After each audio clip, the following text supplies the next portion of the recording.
Hai semuanya, apa kabar? Semuanya dalam keadaan baik ya. Nah, saya berharap semuanya tetap sehat, jaga kesehatan, dan tetap patuhi protokol kesehatan ya. Saat ini kita akan membahas tentang salah satu bangun datar, yaitu jajar ginjang. Nah, materi ini ada di dalam bukunya kelas 4 nih. Kalau kalian semua kelas 4, berarti kalian wajib mendengarkan ini supaya kalian tahu nih keliling dan nanti luasnya jajar ginjang itu seperti apa. Nah, sekarang yang akan kita bahas pertama kali adalah kelilingnya.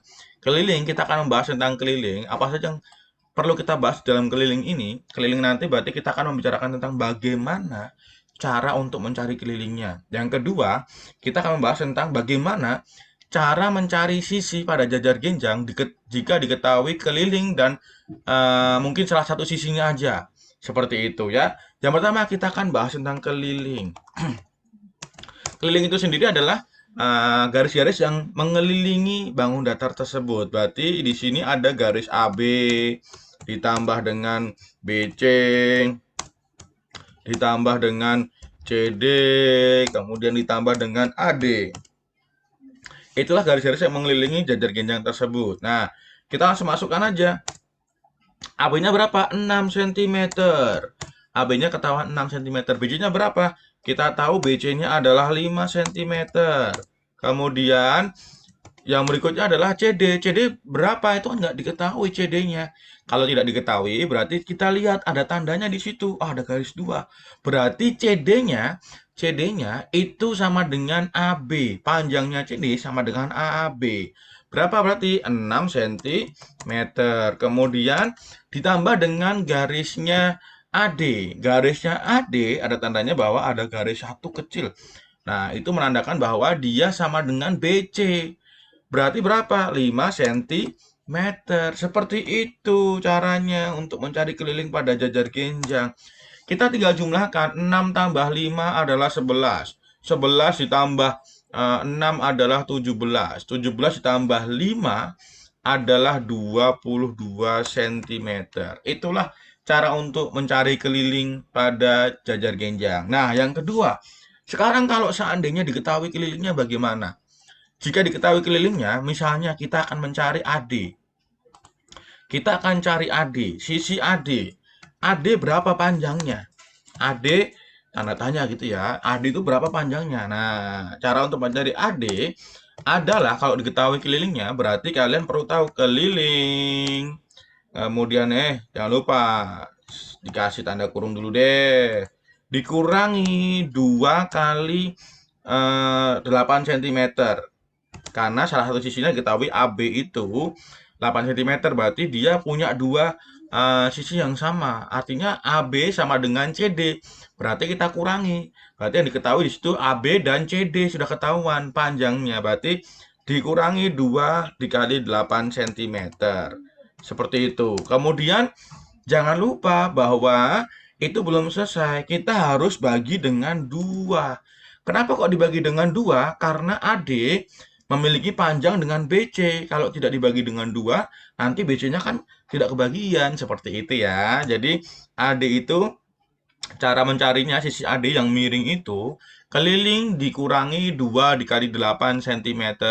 Kemudian nanti kalau sudah ketemu dibagi dengan 2. Seperti itu. Nah, lihat ini ya. Kelilingnya berapa tadi? 30 cm. 30 cm dikurangi 2 dikali 8 cm berapa?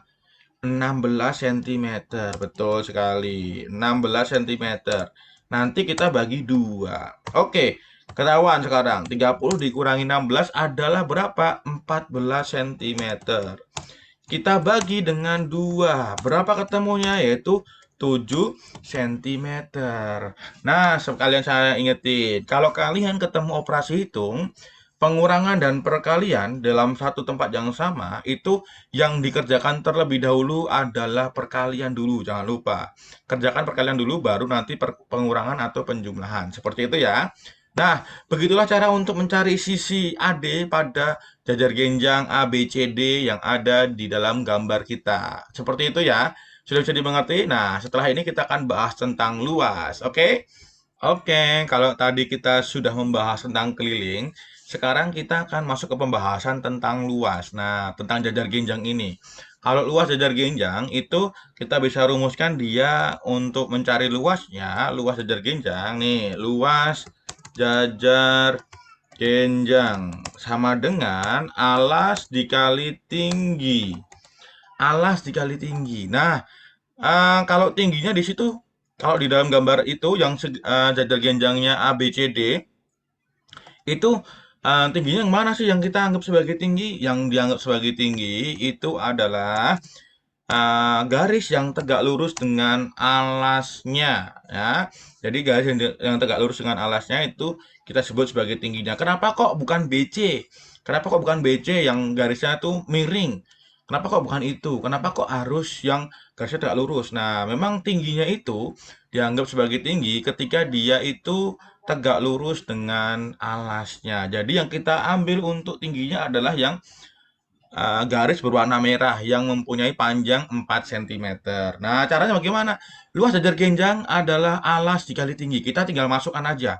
Alasnya itu adalah garis AB itu. Berarti alasnya berapa? 6 cm. Dikali dengan tingginya. Tingginya adalah garis tegak lurus dengan AB tentunya. Berarti yang tegak lurus adalah garis yang warnanya merah, yaitu 4 cm. Seperti itu. Kalau sudah seperti itu, kita tinggal hitung aja nih. Untuk mencari luasnya, gampang sekali. 6 dikali 4 berapa sih? 24 cm. Pangkat 2. Jangan lupa kalau satuan untuk luas harus punya pangkat 2. Dia memiliki pangkat 2. Nah, seandainya kalau itu kan sudah diketahui alas dan tingginya. Kita ketahuan alas dan tingginya. Seandainya jajar genjang tersebut diketahuinya adalah luas dan alasnya. Bagaimana untuk mencari tingginya? Mencari panjang garis tingginya itu berapa sih? Kalau seandainya diketahui luas dan alasnya. Bagaimana ya? Coba saya kasih tahu nih. Perhatikan sini baik-baik. Oke, untuk mencari tinggi, kita coba dulu lihat dari rumusnya luas. Luas. Sebentar, supaya lebih besar tulisannya ya. Luas. Luas itu tadi kan alas dikali tinggi kan, dikali tinggi. Nah, berarti untuk mencari tingginya bagaimana? Mencari tingginya nanti kita tinggal membalik aja. Jadi kita untuk mencari tinggi kita peroleh adalah luas dibagi dengan alas. Seperti itu. Kalau kalian pengen mencari alas bagaimana? Untuk mencari alas gampang. Alas kita tinggal tukar tempat dengan tingginya. Alas berarti untuk mencari alas adalah luas dibagi dengan tinggi. Itu kalau kita mencari tinggi ataupun alas pada jajar genjang jika diketahui luasnya. Jika diketahui luasnya dan salah satu antara alas ataupun tinggi. Cara seperti itu. Nah, kalau di sini kita mencari tinggi, berarti kita tinggal memasukkan ke dalam rumusnya tinggi. Tinggi jajar genjang tadi sama dengan rumusnya adalah luas dibagi dengan alas. Seperti itu. Berarti berapa? Luasnya berapa sih luasnya? Betul, luasnya adalah 48 cm pangkat 2. Luasnya adalah 48 cm pangkat 2 dibagi dengan alasnya. Alasnya panjangnya itu dari A ke B. Berarti dia adalah 8 cm. Nah, tinggal kita hitung aja. 48 dibagi 8 adalah 6 cm. Pakai pangkat 2 enggak? Enggak perlu. Yang menggunakan satuan berpangkat 2 itu hanya untuk luas. Tinggi dan alasnya tidak perlu menggunakan pangkat 2. Nah, begitulah tentang jajar genjang, keliling dan luasnya kita sudah bahas bersama-sama. Saya berharap sih semuanya bisa paham ya. Jika memang belum paham, berarti kalian harus mengulang-ulang video ini sampai kalian benar-benar paham. Diperhatikan baik-baik supaya kalian benar-benar paham. Oke, sampai sini dulu video kali ini. Nanti kita akan ketemu dalam video berikutnya. Membahas tentang apa? Masih belum tahu. Jadi kita akan lihat di dalam video berikutnya. Tunggu untuk video berikutnya ya. Bye-bye semuanya. Sampai ketemu di lain video. Oke, God bless you.